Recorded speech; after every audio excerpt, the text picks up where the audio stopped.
All right, so I guess we better go to academics. So let me share screen. Oops. There we go. And I'll get my chat. All right. Oh, one more. So, does anybody have any questions about anything before we start? We're just talking about sleeping habits. It looks like actually a lot of people are not sleeping well today.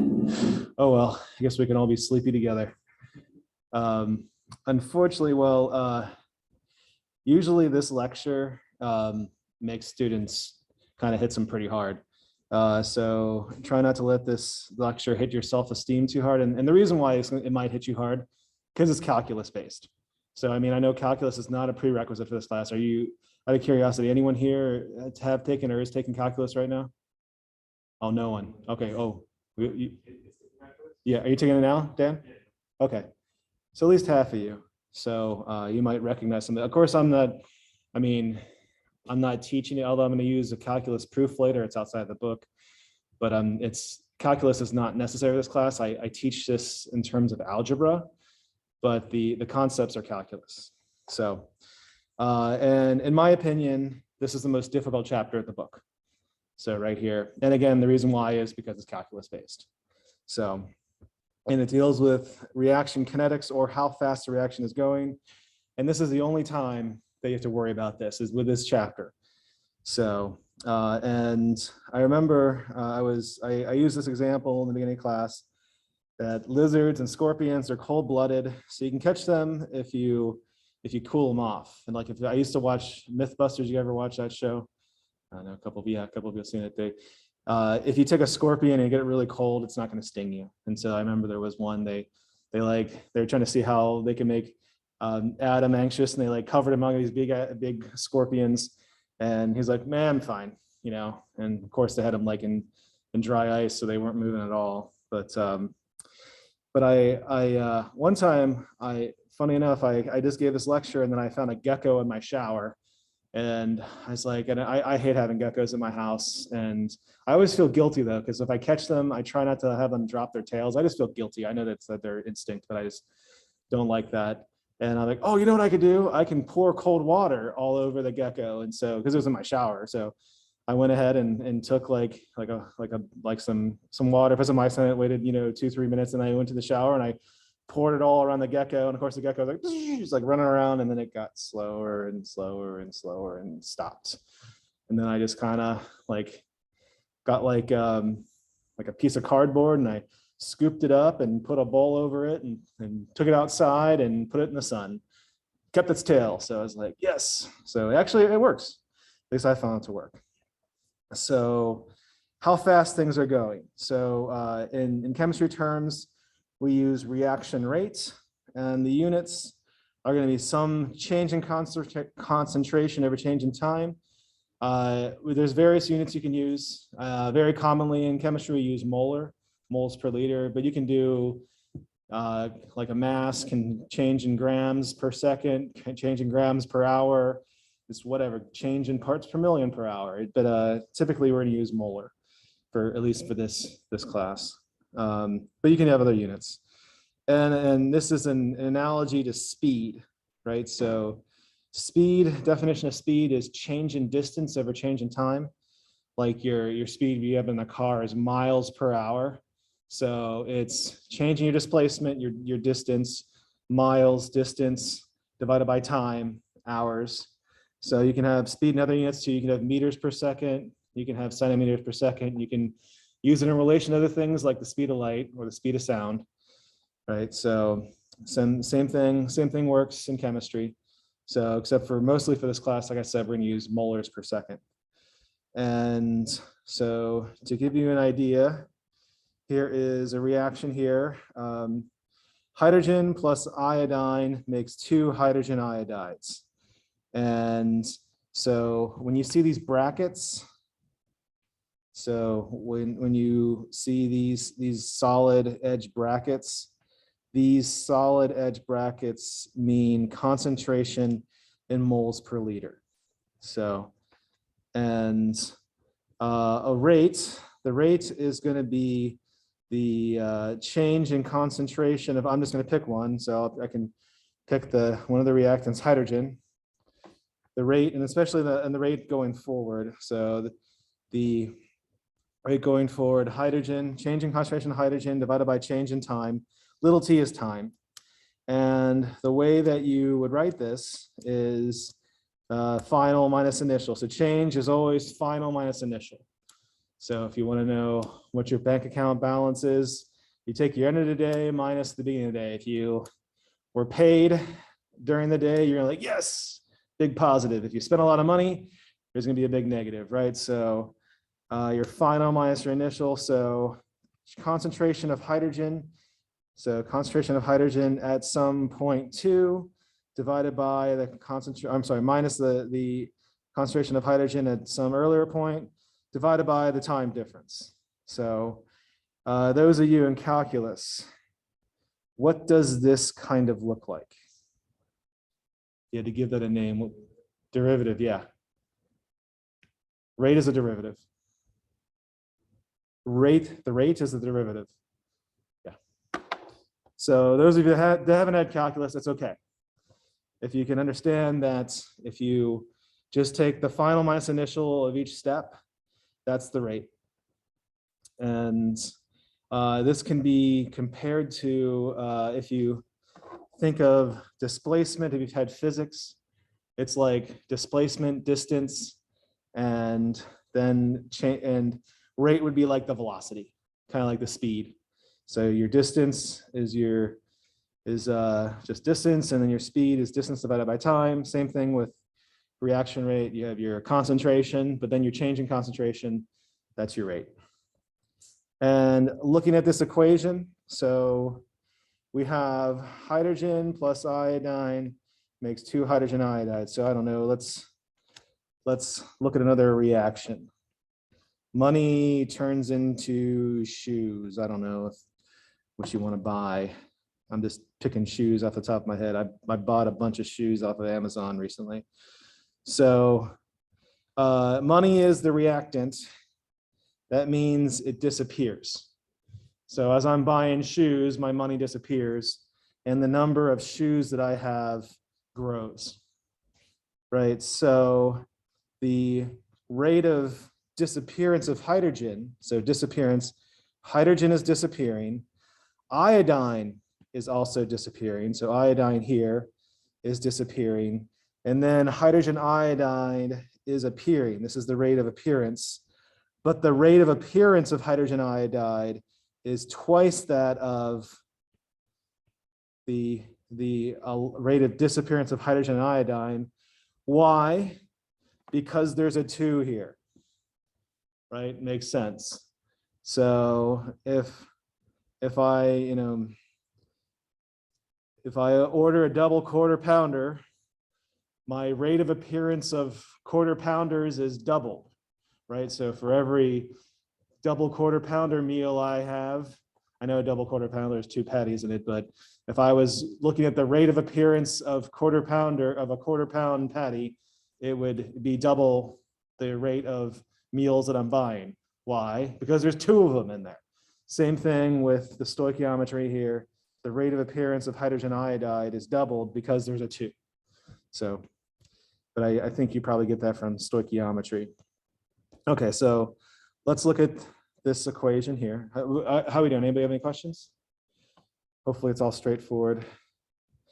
So hydrogen peroxide aqueous plus 3 iodides makes plus 2 acids makes iodide, I3 minus plus 2 waters. So in the first 10 seconds of reaction, the concentration of iodide dropped from 1 molar to 0.868 molar.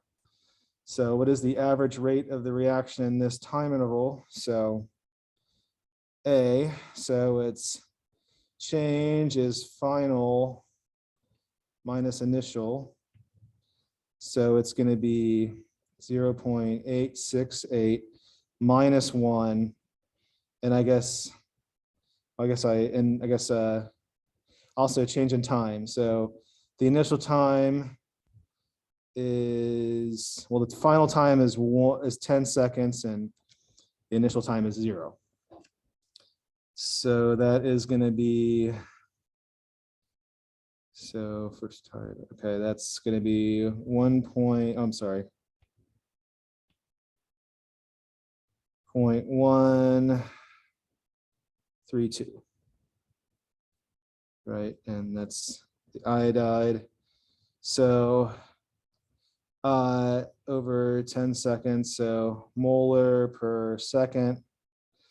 And so, or it's going to be 0.0132 molars per second. But notice something, iodide is being, well, I should say that it's negative, it's disappearing. So the iodide is a reactant, it's disappearing, and we can see that from the negative sign. The other thing is there's a 3 here, right? There's a 3 here, which means then the reaction rate is going to be 1/3 of the iodide rate, right? Because there's a 3 there. It's being consumed 3 times as fast. So the reaction rate, and of course it's, I should put minus 1/3 because it's disappearing. So the reaction rate going forward is going to be, let's see here, 0.0044. Am I doing that right? Yeah, molars per second. Yes, that looks right. I'm just dividing by 3 because 13 divided by 3 is 4, remainder 1. 12 divided by 3 is 4. Yeah. Why is the what? Because it's disappearing. This one though is positive. Oh, this 1/3, negative 1/3 here? Because, well, part of it is chemists are so positive. We think positive. No, I'm just kidding. It's, when we look at the chemical reaction, we look at the whole rate going forward. So, and if we want to see the rate of this, so calculate the average rate of the chemical reaction, this time interval, it means this whole reaction, and it also implies in the forward direction. So this whole chemical reaction, iodide, if you look at iodide, its reaction rate is negative 0.0132 molars per second. That's negative because it's disappearing. But if you look at the entire reaction rate, it's going forward in the positive direction. Does that make sense? Yeah. Well, you can also see, since, I mean, that's also further true because the rate of iodide is going down. If it increased, then actually probably means the reaction's going, the reaction's going the other way. I shouldn't say probably, then that means the reaction's going the other way. Right? Because reactants react and they go away, and products are generated, they form.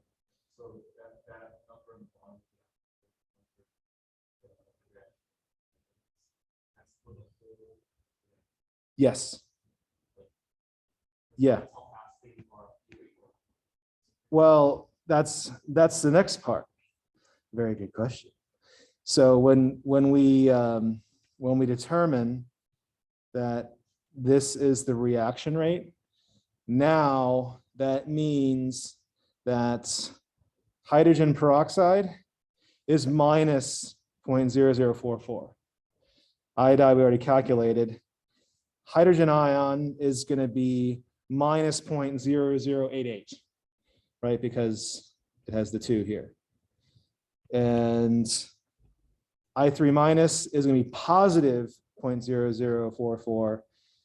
And water is going to be positive 0.0088, right? Once you get the reaction rate, like the overall reaction rate, then you just apply the stoichiometric ratios to the balanced chemical equation.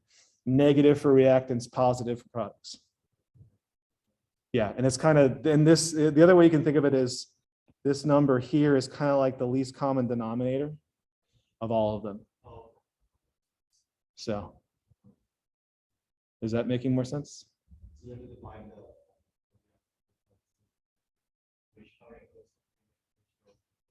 Yeah, whatever it is you're testing. Yeah. Other questions? No, it's confusing. And I'm glad you're asking questions. I mean, this is confusing. Hopefully I'm speaking and clearly. Okay, last question is predict the rate of change of hydrogen ion, and I already did that. So it's reactant. It's a reactant, so it's negative, and there's a 2 because there's a 2 here, there's a 2 there, which implies -2 times 0.0044, which is -0.0088 molars per second.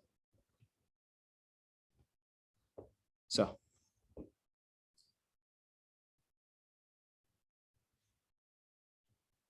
questions with this? I see you guys are writing.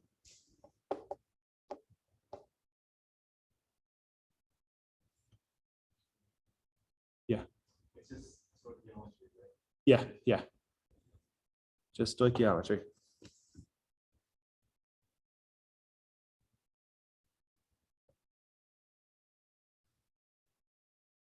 So let's say you're taking a sugar test and your blood glucose levels drop from 120 milligrams per cubic decimeter per cubic millimeter to 110 milligrams per cubic millimeter. And that's from noon to 1 p.m. What is the rate of disappearance of glucose?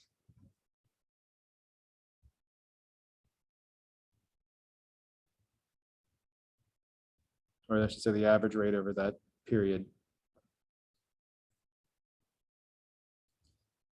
How many think A, -5 milligrams per cubic millimeter per hour? How many think B? How many think C? How many think D?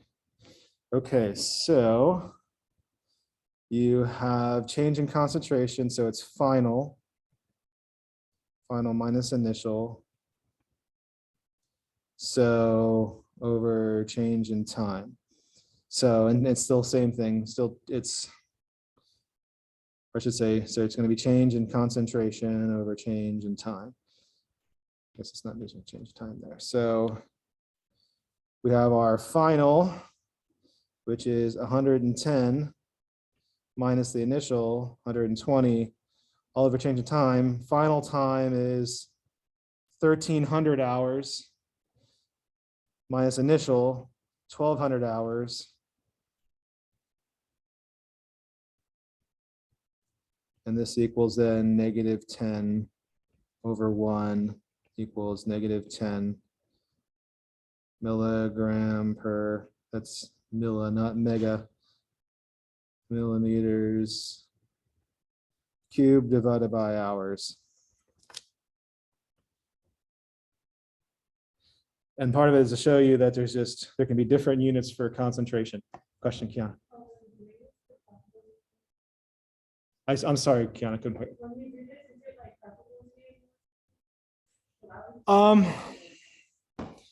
I was just illustrating it. I mean, I think everyone knows noon to 1 p.m. is an hour difference. Yeah. I mean, I'm just doing it to illustrate the final minus initial.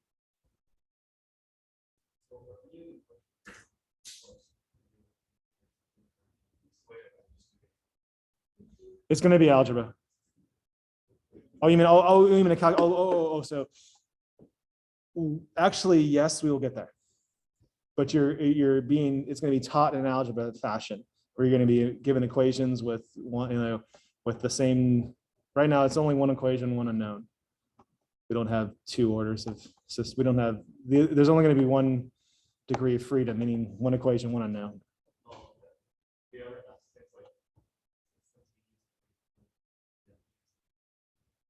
Maybe. That's going to be more instantaneous concentration, not the rates. That would be fair game, but I don't really. It's going to be average. You could tell it from the graph. There is a homework problem where you kind of do it graphically that way, but I don't test. There's not a test question. So. Other questions? Okay. So rate laws. So rate laws can only be experimentally determined. So we're getting better. So actually, we've grown leaps and bounds. Like I'm actually amazed. It's really amazing how much the technology has changed over the past 5 years, even, dare I say, over the past 2 years. I mean, now that we are able to do computer simulations and how good we are at them and how good we are at finding things like drugs. I mean, the fact that we've discovered so at least 2 COVID drugs that seem to work. I mean, just by mostly using computer simulations and then testing them in the lab. So that's amazing. That's absolutely amazing. But rate laws, and we're getting close, but we're not at the phase that we can just simulate everything and then have everything be the same thing as what happens in the real world. So we can only really truly, even now with computer simulations, we don't believe the simulations until we actually verify it in the laboratory, because that's another thing about contemporary science is it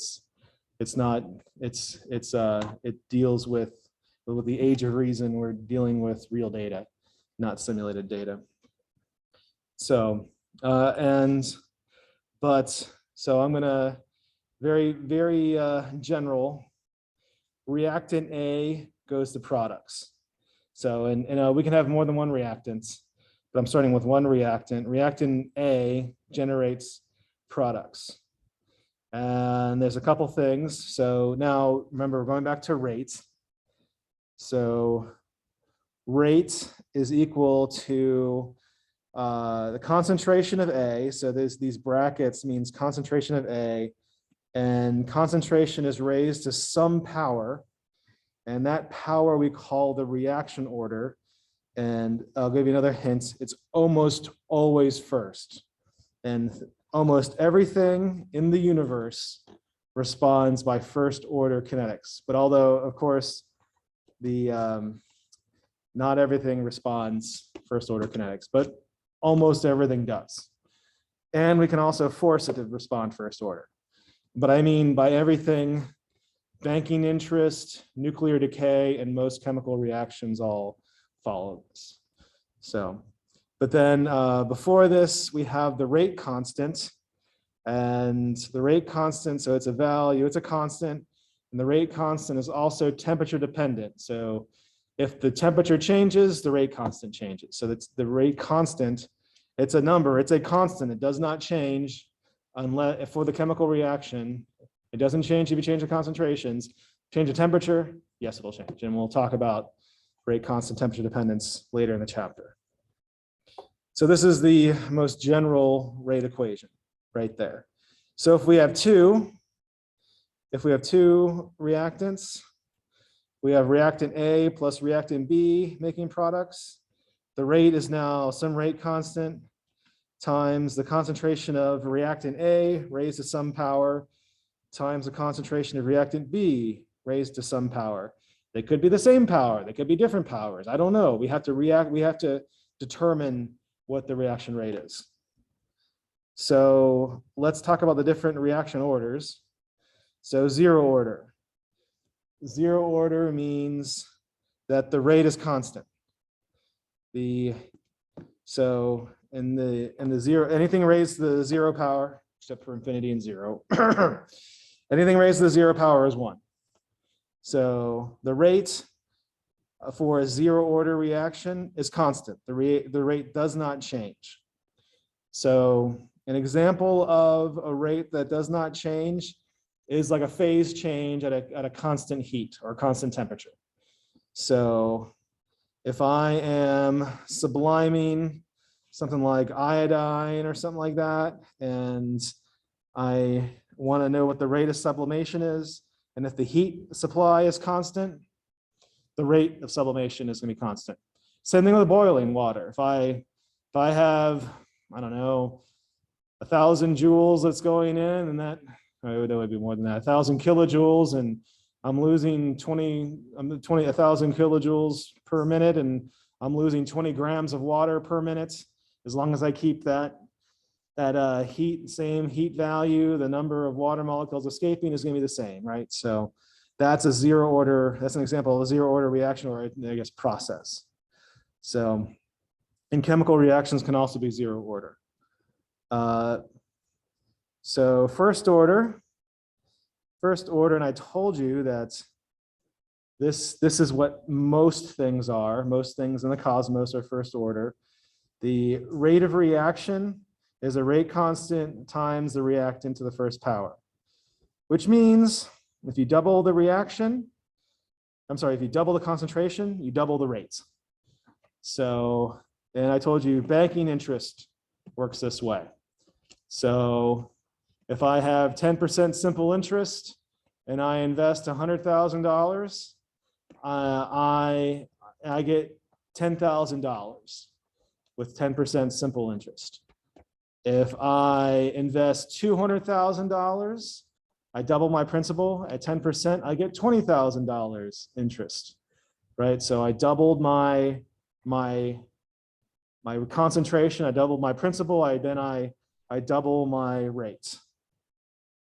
Second order is, so rate is rate constant times the concentration of the reactant raised to the second power, meaning if you double the concentration, you quadruple the rate. So if I invested my $100,000 into the chemistry double order bank, so if I got $10,000 from a $100,000 investment, if I put $200,000 in, I would quadruple my rate, meaning that the $200,000 investment would give me $40,000. So instead of 10, so I doubled the principal, then it's to the 2 power where I quadruple the rate. So, make sense? Okay. And for multiple components, so if we have the rate is two reactants, A and B, and we, for whatever reason, chemistry, we just pick N and M. So the overall reaction order is just the sum of the exponents. It's just N plus M. So, all right. And this is where your calculus will make more sense. So if we look at this chart, and we have zero order, first order in the red, and second order in the blue. And on the y-axis, you have concentration. On the x-axis, you have time.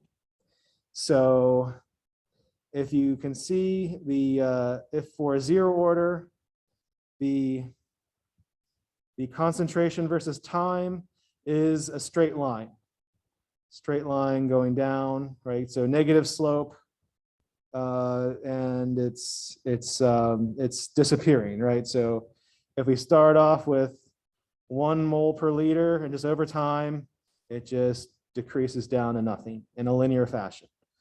So first order reaction, as the concentration is going, it decreases in a quadratic fashion, and a second order is going to be in a cubic fashion, going down in that. So then if you take the rate, and then for your calculus folks, this is the same thing as a derivative. So the rate, so for a zero order, the rate is just the rate constant. So zero order, the rate is the rate constant, and that's a horizontal line. So, which makes sense. The derivative of a linear function is the slope.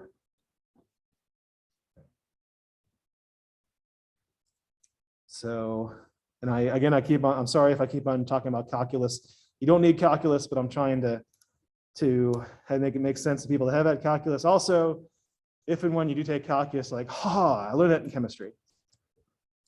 So first order, the concentration versus time is a quadratic. That means that the derivative and the rate is a linear function. It's the rate constant times the concentration of the first power. You can see that rate constant. Rate constant times concentration of the first power. In the second order, the concentration versus time was a cubic. And that means that the second order, if you look at the rate versus concentration, it's going to be a quadratic. So rate constant to the second power. It's a concentration of reactant to the second power. Okay, questions? Now here's the hard part. How to determine a reaction order. Rate is equal to the rate constant times concentration of reactant A, that's just a general one, to the first power. So, or I'm sorry, to some power n. Let's look at first power. So there's two ways to solve this. There's one by, it's called the inspection method. So this reaction, so if you look at concentration A, this doubles and the rate doubles. If the rate, if you double the concentration and you double the rate, because of that, that means that the reaction is first order. And there is a more elegant way to do it, but I'll show you that when we do the problem. So there's a problem coming up. So that's a lot more math heavy. I don't want to do this just yet. So, and the proof for this is, so if you have rate is some rate constant, concentration of A to the first power. If you put in 2A, you get, for the concentration, you get 2 times K to the A to the first power, and that is also equal to the reaction rate. So doubling the concentration for the first order reaction rate doubles the rate. So zero order, well, it's even easier for zero order, where first order, you double the concentration, double the rate. Zero order is even easier. It doesn't change. No matter what you do, the rate doesn't change. So, which essentially means that whatever you have there doesn't participate in the chemical reaction, at least not in the rate determining step. So we'll learn, if you're wondering how does this work for a chemical reaction, the reaction kinetics, the reaction rate going forward, it's always the slow step. So the slow step is the one that decides how the chemical reaction is going to go. And I think the best analogy that I always think of for this is Thanksgiving dinner. So what's the slow step for preparing Thanksgiving dinner besides your relatives and friends that never show up on time? It's the turkey, right? The turkey, cooking the turkey is the slowest step. Cranberry sauce is real easy. You open the can, you put it on the container, or if you want to make your own. I like making my own cranberry sauce. It's pretty easy. It doesn't take more than like a half an hour if you're moving slowly, and that's if you meticulously wash the cranberries, right? And making mashed potatoes also easy. Making stuffing, well, I guess it depends on if you make the stuffing to make the stovetop stuffing, or you put in the bird. But you know, that's pretty easy. Turkey is a slow step. Well, let's look at the other way around. If I was making 1,000 Thanksgiving dinners, what would determine how quickly I could push out Thanksgiving dinners? And it would be my oven space with the turkeys, right? Because it'd be easy to make the other stuff. It wouldn't take up much space on the stovetop and time. So same thing, if you have multiple step chemical reactions, and most chemical reactions are multiple step, it's a slow step. So that just means that the chemical reactant doesn't participate in the slow step. So, but anyways, let me go on to second order, which do happen. And these can be scary because they can blow up really quickly. You can even have third order, and you can have fractional orders, but we'll get there.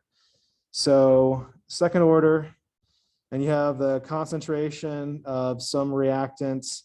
If you double the concentration, you quadruple the rate. And you can see also here, you double it, and then you times 4 there as well.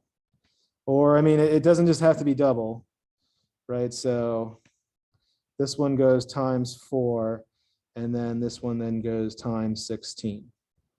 So it's just whatever it is you're doing to it, you square the value. So second order, same proof. The rate of the new rate, so rate is equal to Ka squared. And if you have K2A squared or quantity 2A squared, that's going to be 4 times Ka squared, which is 4 times the rate. So questions so far? Okay, so let's do this with a problem. So we have this chemical reaction here. Nitrogen dioxide plus carbon monoxide makes nitrogen monoxide plus carbon dioxide. And we gathered these following data. And we're going to see how they change. So from these data, we can determine what the rate constant is and the rate law. So easiest thing to do right now is and this is considered chemistry common sense. You would just write your rate is equal to some rate constant, concentration of one reactant, NO2, to some power, concentration of the other reactant raised to some other power. So you as the chemist in training looks at this equation, says, hey, these are reactants and it's a rate, there's no change in temperature, consistent temperature. That means we have a rate constant. The rate constant doesn't change for a specific temperature. And now we have the reactants raised to some exponents. I don't know what the exponents are. Maybe the same, maybe they're different. We don't know. So now what we do is we look at these data, and you can do it by the inspection method. So I'll start off with the inspection method. And carbon monoxide, you see here, it stays the same. No worries. Stays the same, it's not going to change here. And this one doubles, and this goes from 0.2 to 0.8. That's about quadrupling it. And so this means that N equals 2. And if you look here, these things are constant. We double it here, and then it goes about, it doesn't change really at all. So that means carbon monoxide is 0. So that's one way you can do it, and that's totally valid. Let's say that you didn't see that right away. The inspection method didn't work. So you can write out the rate. Let's do this. So I already wrote out the rate there. So let's actually write out the rate. So, and I'm going to do this line divided by this line. So let's see here, the rate 0.0082 molars per second equals a rate constant, concentration of NO2, so 0.2 molar to some power n times 0.1 molar, the carbon monoxide to the m power. Then I'm going to write the other line, 0.0021 molars per second equals rate constant over 0.1, I should put the zeros there, molar to the n power, 0.1 molar to the n power. Do you see what I'm doing? I'm just writing out, the rate. This is the rate. That's the rate. These are the rates. And I'm taking the concentration of NO. There's a concentration of NO. And then here's a concentration of CO. Right there, it doesn't change. Are you guys good with how I wrote that? Okay, so now the next thing I'm going to do, I'm going to divide these two equations because it's the same thing. So I should be, since it's the same thing, I'm basically, dividing it by 1. And when I do this, actually, let me get rid of the. So when I do this, molars per second cancel, rate constant cancel, molars cancel, this cancels. So when I do all of that, I get 0.0082, all of 0.0021 equals 0.2 or 0.1 to the n equals 2 to the n. So we have then, and I can multiply this by 10,000. So 82 over 21. And if you remember some of your, so the natural log of 2 to the n equals n ln 2. If you remember that identity when it comes to natural logs. So you can take this and you can say n ln 2 equals the natural log of 82 over 21, or n equals the natural log of 82 over 21, the quantity. That's not a very pretty one. Natural log of 82 over 21 all over the natural log of 2. So you guys good with that? Then if you do that, so you put in your calculator, and you can see you get 1.965, which is 2. So yeah, yes.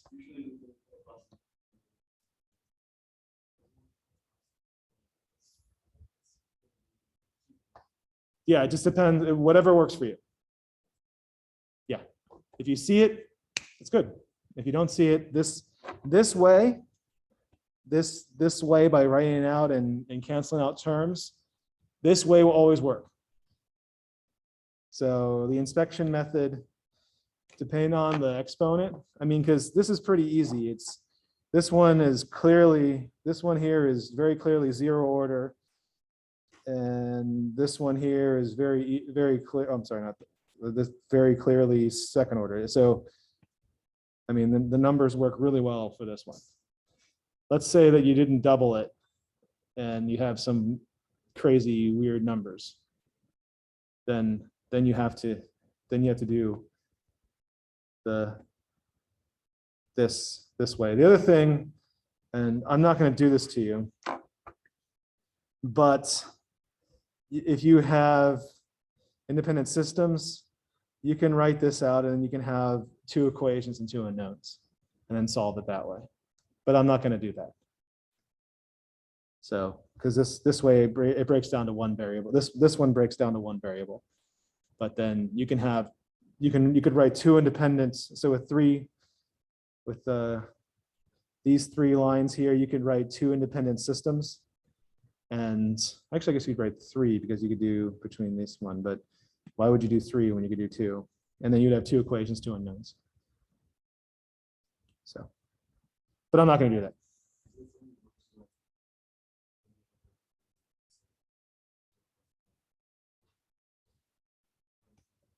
This method will always work. Let's say that we chose instead to look at this line and this line. You would then the numbers would change. So then this one would be 8.3. This would be, oh, I'm sorry, no, this one would be the top line. This would be 8.3. This would still be 0.2, but this one would be 0.2. And then I could do that line and this line, and then I would get another, then by dividing it, I would get another series of equations. And then I would have 2 equations and 2 unknown. You could solve it algebraically. But we would get the same answer, but that is exceedingly more difficult. right? Because you have two equations and two unknowns. You have to solve a series of equations.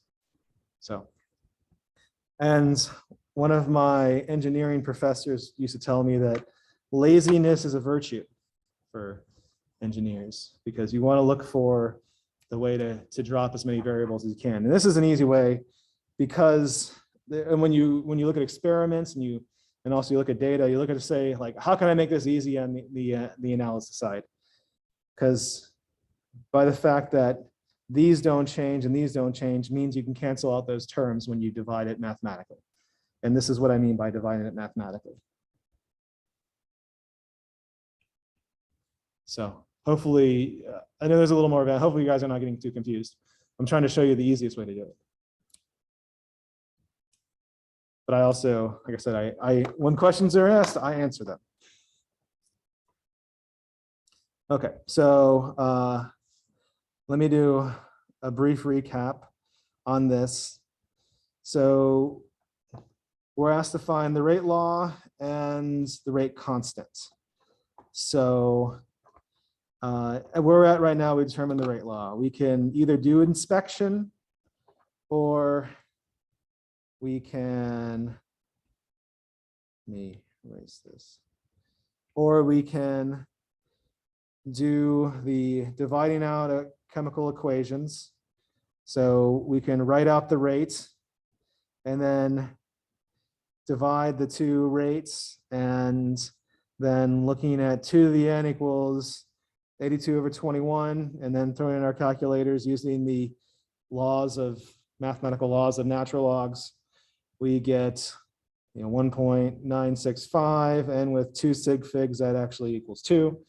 So we can determine from this, we can then determine that the rate is going to be equal to some rate constant, concentration of NO2 squared. And it's first order for carbon monoxide, so it doesn't participate. So are we good so far? Okay. So now we've determined the rate law, and we need the rate constant. So there's the rate law. Now let's do the rate constant. And again, we want things to be easy. Remember his name was Professor Service or Dr. Service. I don't know where he is right now. Laziness is a virtue. So you can pick any line, and I will pick this one. The reason why I'm picking this one, I'll go ahead and write it out.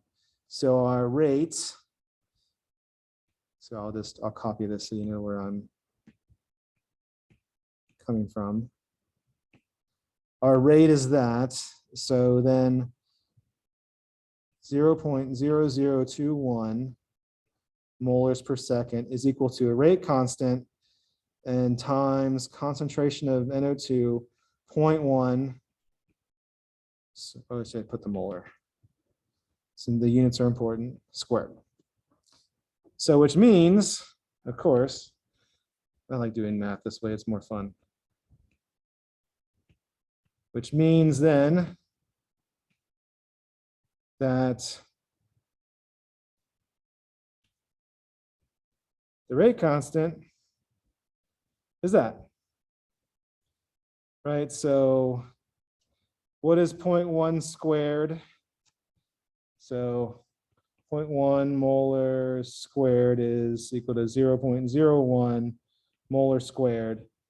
So, and when you divide something by 100th, you multiply it by 100, K is going to be equal to 0.21 molar per second all over molar squared, which equals 0.21. I'm running out of space. 0.21. And these molars cancel 1 over second molars. But for whatever reason, I think we do this because we used to use typewriters. We typically write this as 0.21 inverse molar inverse seconds. And like I said, I think we only did that because of typewriters. So now here's the rate constant is all K.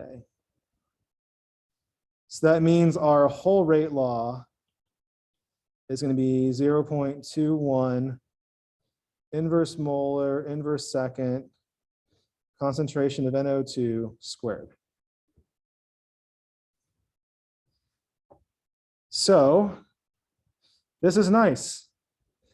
This will tell us if at any given point, if we know the concentration of nitrogen dioxide and, well, the concentration of carbon monoxide, we might know that, but it doesn't matter. We know exactly what the rate's going to be. So that's nice. Nice data to know. Okay, so let's do another trick.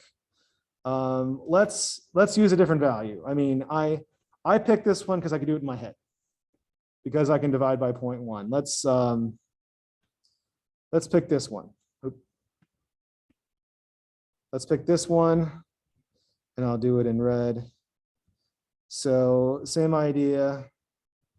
Our rate is going to be 0.0082 equals rate constant 0.2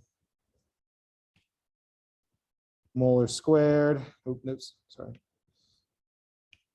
0.2 molar squared, which means K is going to be, and this is going to be molars per second, 0.0082 molars per second, all over 0.04 molar squared. And actually can I do this in my head? Yes, I can. This is going to be 0.205, right? Because 20 divided by 4 is 5. Same idea over molar seconds. And 0.205 to 2 sig figs is in fact 0.21, right? So we have 2 sig figs. So this actually mathematically with significant figures, this equals 0.21 molar seconds. So, and that's the other thing that you can do as a check. If you determine your rate law, and then you need to find a way to check it out, you can see if it works. You can try and calculate the rate constant for something else. If your rate constant changes, you know you did something wrong. And I mean, you can say, well, it did change. It's 0.205 and this is 0.21, but 0.205 mathematically to 2 sig figs is the same thing as 0.21. That's just experimental error. So that's one thing as a scientist, you have to understand that there is a little bit of error in all the measurements, and you'll see the error and it can propagate, and you have to keep that into account. So that's one of the things that when you're dealing with real data. And the real data on this with 2 sig figs means that 0.205 and 0.21 within 2 sig figs is exactly the same thing. So, questions so far? So, big recap again. So we have this equation, nitrogen dioxide plus carbon monoxide makes nitrogen monoxide plus carbon dioxide. And we want to know the rate law and the rate constant. So we use our chemistry common sense and write rates, and we just come up with this. We come up with this equation because you guys are awesome chemists, and you can see that the rate law is equal to some rate constant times a concentration of one reactant raised to some power times the concentration of the other reactant raised to another power. And then by either inspection or by writing it out, we can determine that with respect to nitrogen dioxide, it's second order, and it's 0 order with respect to carbon monoxide.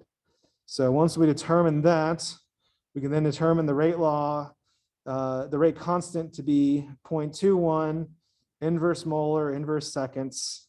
And we even went and checked it to make sure that the rate constant doesn't change. And the rate constant, the rate then overall rate reaction rate is this.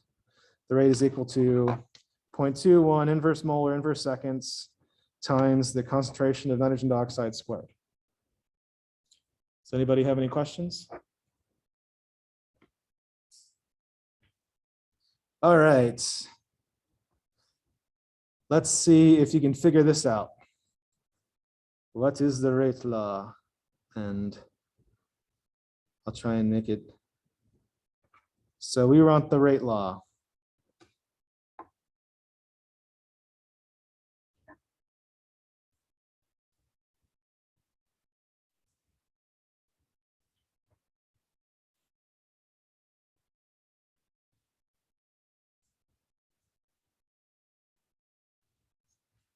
You're probably thinking, man, I wish I got more sleep last night.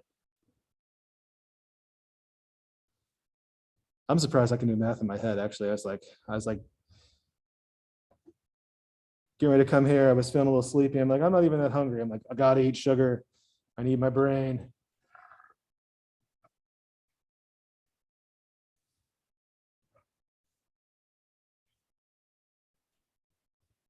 So here's a hint.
And I forgot my water bottle today. This is normally when I would drink water. I always like, do I have my iPad on my computer? I have all my connectors. Got my power supplies. Forgot the water.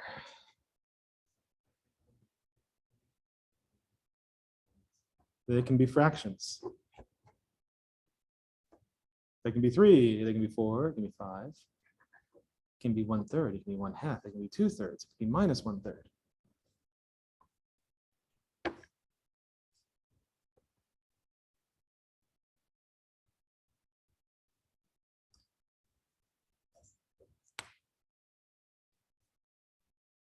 So what do you think the rate law? How many think it's A, rate constant, chloroform and chlorine both first order?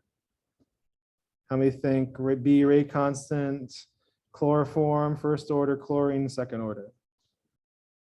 I think it's C, rate constant, chloroform the first order. I think it's D, rate constant, chloroform the first order, chlorine half order. Okay, most people go into half order, and the answer, that is correct.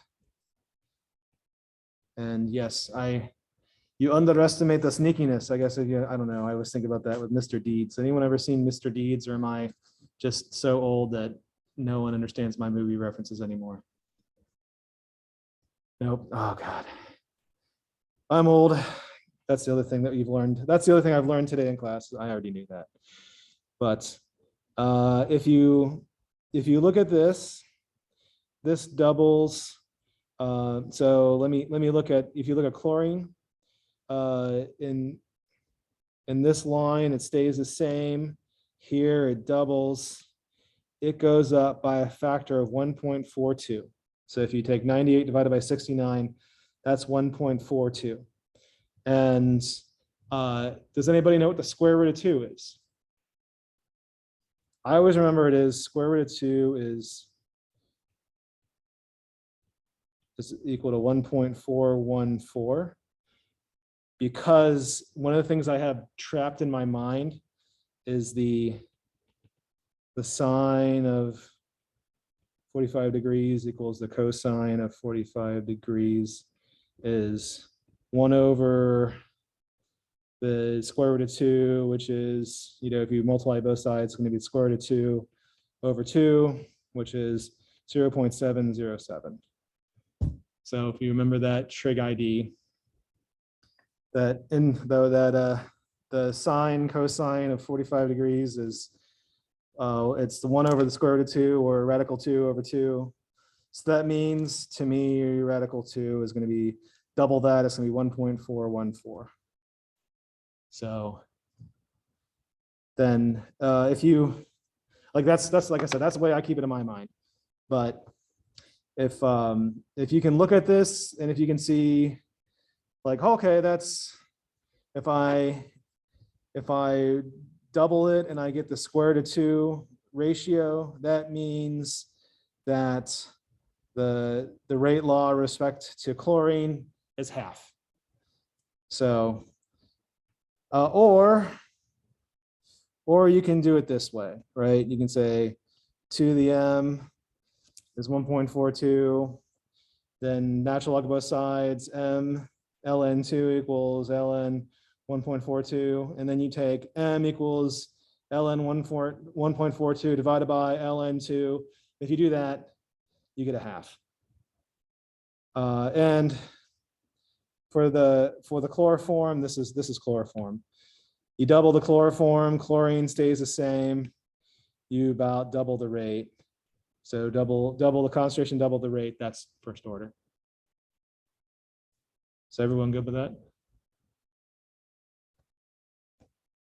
And that's also what I said before. I just put that, I was erasing my notes from last semester and I had that there, like, I'll just keep that there. So are you guys good? Do you have any questions so far? Or is your brain just about saturated? This is, I think this is a hard lecture.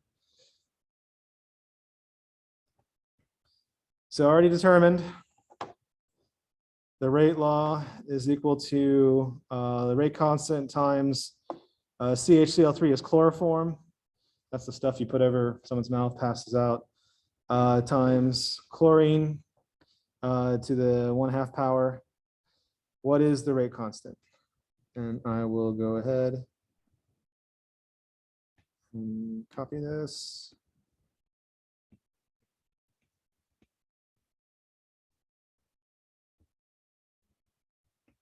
I can zoom it.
You guys can talk and collaborate. That's good.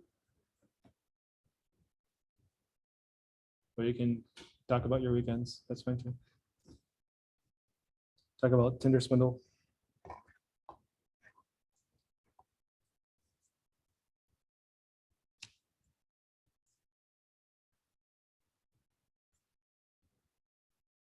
Okay, so how many people think it's A? I think it's B, C, D. Okay, so pick any line. The first line's the easiest one. So what's the square root of 0.01? 0.1. Yep. So 0.0035 molars per second equals rate constant times 0.01 molar, 0.1 molar, square root of molar. You guys know that square root is the same thing as raising the half power, right? Or did you know that? So square root equals same thing. But and if I have a math step you guys don't understand, but if I use some sort of weird identity, let me know. So then that means your rate constant is going to be 0.0035 molars per second all over 1,000th molar to the, you can think of this as the 3 halves. And, or if you want to cancel it there, that's fine too. But when you multiply exponents, they add. And when you divide, you subtract them. And then, so divided by 1,000th, you multiply by 1,000. And then, oops, geez. Why did this go up there? You divide by 1,000th, you multiply by 1,000, and then the units are going to be, so molar the first minus 3 halves is going to be, why did it do that again? Stop it. I guess yelling at my iPad doesn't help. I think I'm hitting the side. So it's going to be molar to the minus 1/2 second to the minus 1. Because molar over molar to 3 halves equals molar to the 1 minus 3 halves equals molar to the minus 1/2. So it's the A.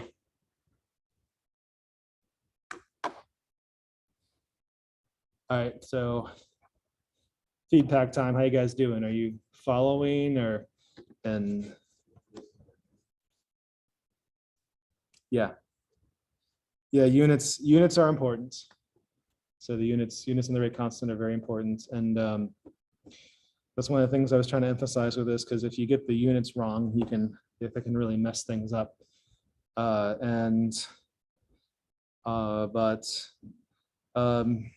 Most students actually feel kind of frazzled after this lecture. So this is one of the harder ones to sit through, at least as far as hopefully your academic self-esteem isn't too bad. If it is too bad, go and eat some chocolate or something. And it will come to you. So just it just takes some time to sink in. And what I found out is it just takes some time to sink in. So, or maybe you get it now and you're doing your homework, you're like, oh, shucks. So, but does anybody have any questions? Do you want anything explained again? A little tired for interpretive dance right now, but I meant to try to do interpretive dance. Exponents, good. Units, good. So, all right, then I think it's a good place to stop. So I'm going to go ahead and stop recording.